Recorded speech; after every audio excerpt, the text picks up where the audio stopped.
अस्सलाम वालेकुम dear friends. जैसा कि आप सब जानते हैं कि पीपीएससी ने अपनी लेक्चर की पोस्ट जो है वो अनाउंस कर दी है।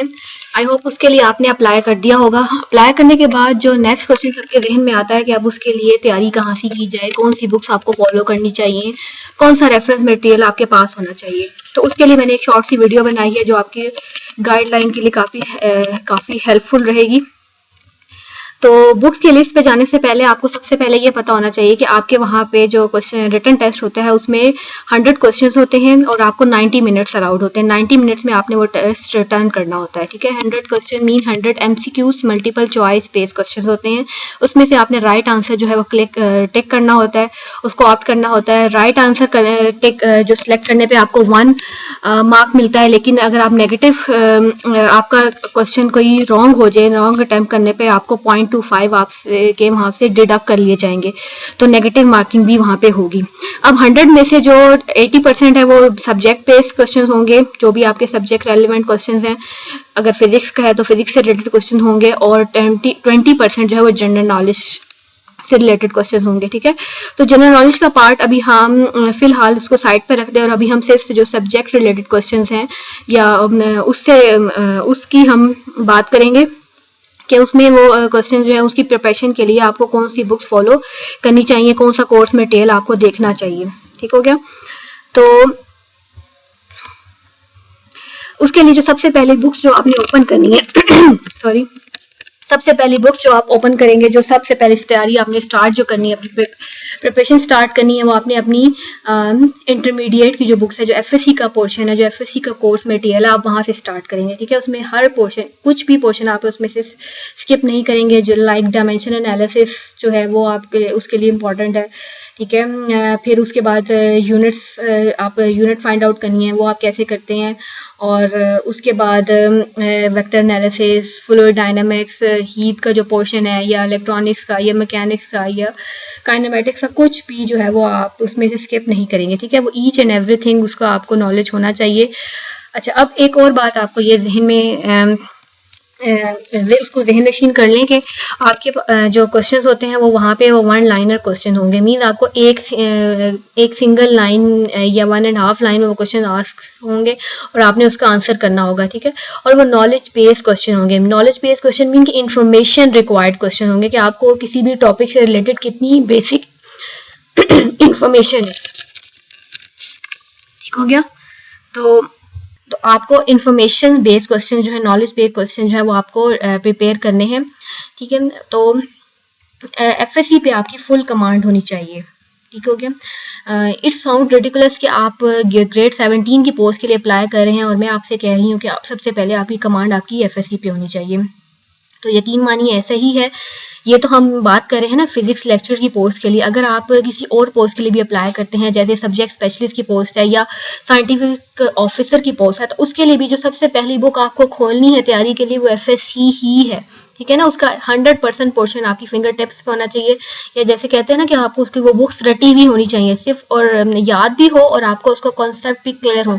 पहले आप उसमें श्योरिटी हो कि आपको वो उसके कॉन्सेप्ट क्लियर है, फिर आप उसके बाद जो उसके रिलेटेड हेल्पिंग बुक्स आती हैं स्कॉलर सीरीज की, जो भी मार्केट में अवेलेबल हैं, स्कॉलर सीरीज की बुक अच्छी है, कार्वान सीरीज की बुक अच्छी है, जो उनकी ऑब्जेक्टिव टाइप बुक्स हैं, ठीक है, वो आप फॉलो कर लें। उसको फिर आप सॉल्व करें, वो काफ़ी कॉन्सेप्चुअल है, उसमें फिर आपके कॉन्सेप्ट काफ़ी क्लियर हो जाएंगे और आपको एमसीक्यू सॉल्व करना भी आ जाएगा। उसके बाद हम बात करते हैं बीएससी की।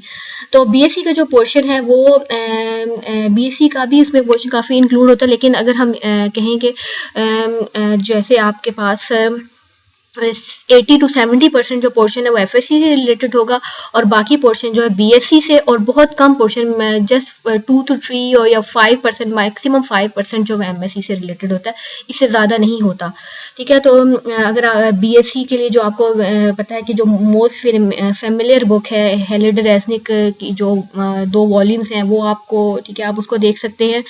और या HRW या HRK जिसको आप कहते हैं, ठीक है, वो भी आप देख सकते हैं, या लोकल ऑथर्स की जो बुक है अवेलेबल है मार्केट में, या आपने उनको देखा हुआ है या उसको स्टडी किया, अगर आपने BSc की हुई है तो आपको पता होगा उन बुक्स का, जो मुसद्दिक की बुक्स हैं मैकेनिक्स की, electricity and magnetism, heat and thermodynamics, electronics और मॉडर्न फिजिक्स की, ये सब बुक्स आप वहाँ से उनके से आप जो है वो अपनी प्रिपरेशन कर सकते हैं। उसमें आपने उनकी डिटेल में नहीं जाना, लेकिन हर टॉपिक से रिलेटेड आपको इन्फॉर्मेशन होनी चाहिए, बेसिक नॉलेज होना चाहिए, ठीक हो गया। अब मैंने जिसको बोल्ड लेटर्स में लिखा हुआ है ये मोस्ट इंपॉर्टेंट है। जैसे मैकेनिक्स के क्वेश्चंस आते हैं, उसको मैकेनिक्स के क्वेश्चंस आपको इस तरह के वेक्टर से रिलेटेड क्वेश्चंस आ सकते हैं, उसको आपने 2 फोर्सेस दी हुई हैं, उसको आप ऐड अप करें, ठीक हो गया। फिर आपको प्रोजेक्टाइल की जो मोशन है उससे की डेरिवेशन पे आप फोकस ना करें, डेरिवेशन जो है वो आपको सॉल्व करना नहीं आएगी। हाँ, उससे रिलेटेड जो इंपॉर्टेंट प्रॉब्लम्स हैं, जैसे आपने प्रोजेक्टाइल का टाइम फाइंड करना है या उसकी हाइट फाइंड करनी है, रेंज फाइंड करनी है, वो फार्मूले आपकी फिंगर टिप्स में हो, वो फार्मूलाज आपको याद होने चाहिए, ठीक हो गया।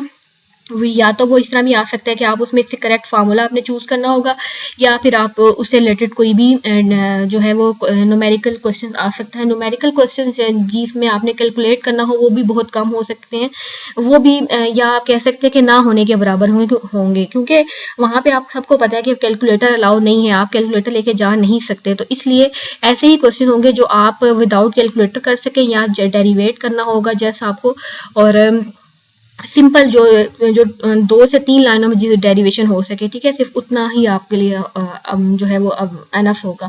इससे ज़्यादा जो लॉन्ग डेरिवेशन है वो आपके को उसकी जो है बर्नौली इक्वेशंस की डेरिवेशन है उसमें आपको जाने की ज़रूरत नहीं है। हाँ, उसका कॉन्सेप्ट आपको हो, ठीक है ना, वहाँ वो आपको पता हो, जैसे टॉर्सिली थ्योरम है उसका जो क्या जो फार्मूला है वो क्या है, स्टेटमेंट क्या है वो आपको पता हो, पास्कल लॉ क्या है वो आपको ठीक है उससे रिलेटेड जो फिजिकल प्रॉब्लम्स हैं, जो डेली लाइफ प्रॉब्लम है वो आपको आती हों, तो इस तरह के क्वेश्चन जो है इंपॉर्टेंट है। फिर हाँ, और मैकेनिक्स में जैसे पुली से रिलेटेड क्वेश्चन आते हैं, या जैसे को आप एटवुड मशीन कहते हैं, उसका आपने एक्सेलरेशन फाइंड करना है, वो मोस्ट इंपॉर्टेंट है। ये एक दफ़ा जो 2017 का पेपर है उसमें वो क्वेश्चन आ भी चुका है, ठीक है, वो आप देख सकते हैं उसको। फिर उसके बाद जो इलेक्ट्रॉनिक्स का पोर्शन है, ठीक है, इलेक्ट्रॉनिक्स की एक BSc में एक बुक यूज़ होती है, एक पिंक कलर की है, मुझे उसका इलेक्ट्रॉनिक्स एंड मॉडर्न फिजिक्स के नाम से ही वो आती है, तो आप अगर वो भी कर लें तो that is more than enough for you. लेकिन इलेक्ट्रॉनिक्स का जितनी भी रिक्वायरमेंट आपको है उसकी कि आपको कितना इलेक्ट्रॉनिक्स का पोर्शन आना चाहिए वो उसमें आपको मिल जाएगा, ठीक है, इजीली मिल जाएगा।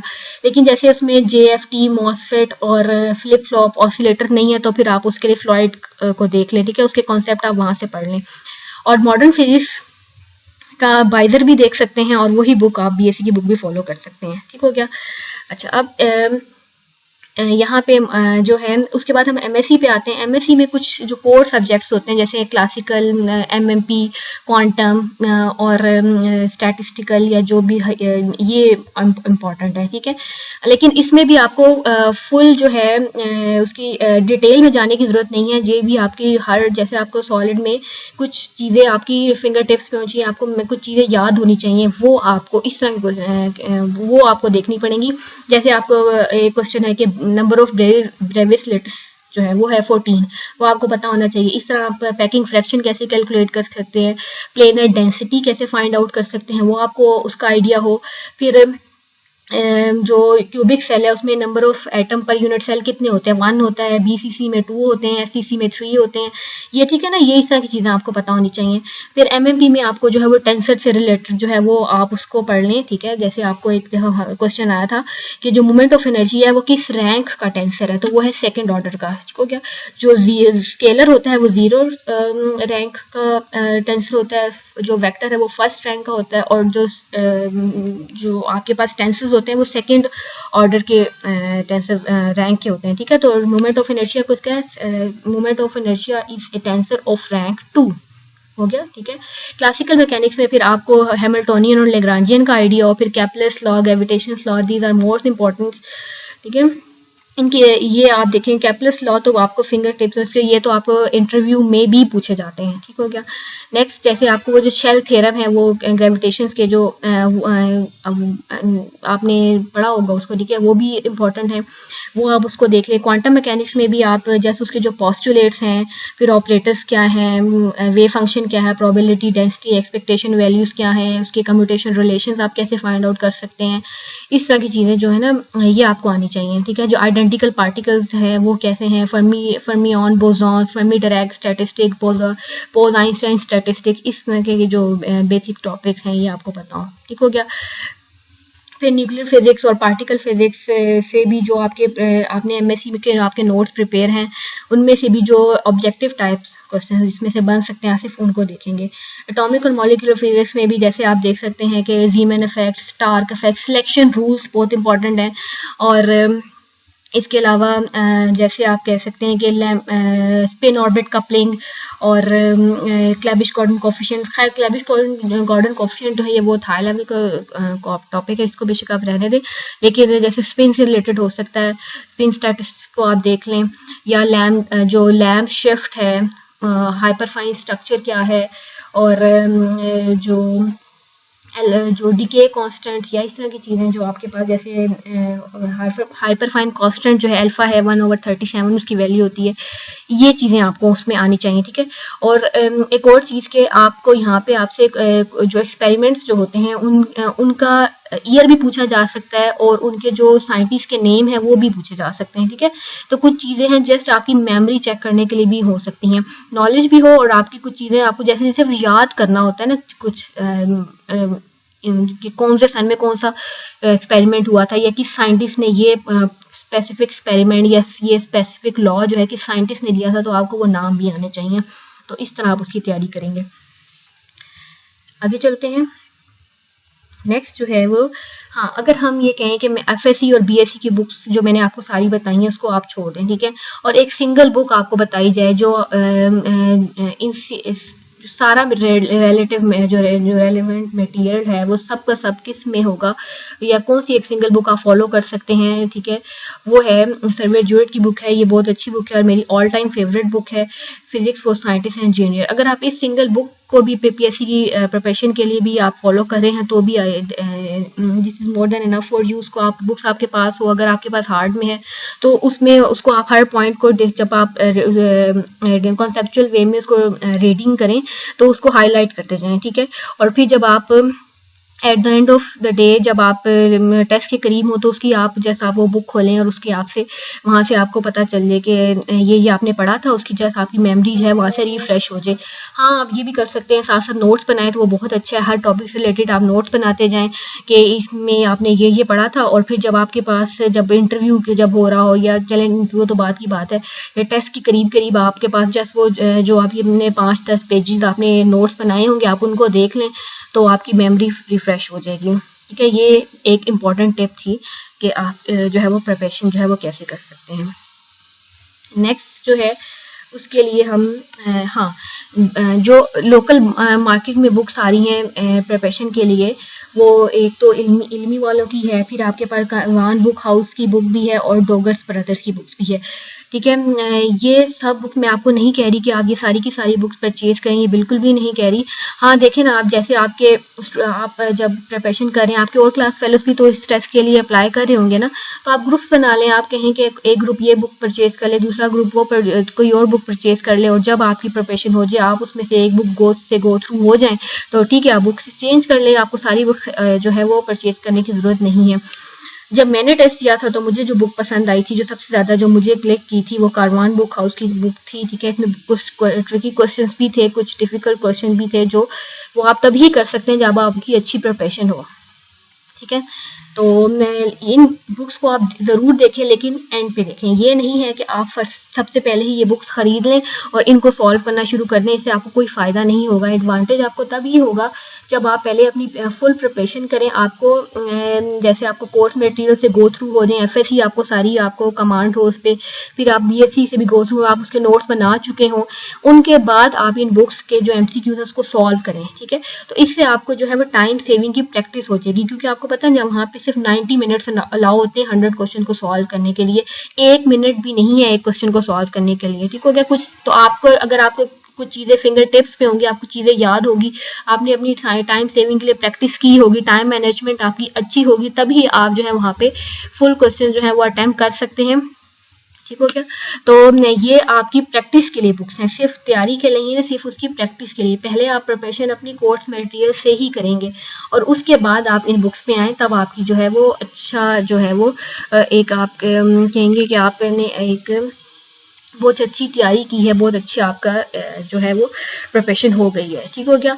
तो एक और बात मैं आपसे ये कहना चाहूँगी कि अगर आप इस जॉब के लिए अप्लाई कर रहे हैं तो पहले आपको ये श्योरिटी होनी चाहिए कि आप इस जॉब के लिए सीरियस भी हैं या नहीं। आप सिर्फ for the sake of fun आप अप्लाई ना करें, आप इसकी तैयारी करके दें, क्योंकि आपको पता है कि इसमें मिनिमम 3 चांसेस ही होते हैं, मैक्सिमम 3 चांसेस होते हैं। आप अगर एक दफ़ा आप अप्लाई कर रहे हैं तो, और अब उसको सीरियस होकर अप्लाई नहीं कर रहे तो वो आपका वो चांस मिस हो जाएगा, फिर आपके पास 2 चांसेस रह जाएंगे। इसलिए आप पहले ही दफ़ा बहुत अच्छी तैयारी करके इसका टेस्ट दें, ठीक है। आप कंसिस्टेंट रहें, फोकस रहें, डिटर्मिन्ड रहें और फिर हार्ड वर्किंग करें। हार्ड वर्किंग करेंगे, हार्ड वर्किंग से ही आपको कुछ ना कुछ मिलेगा।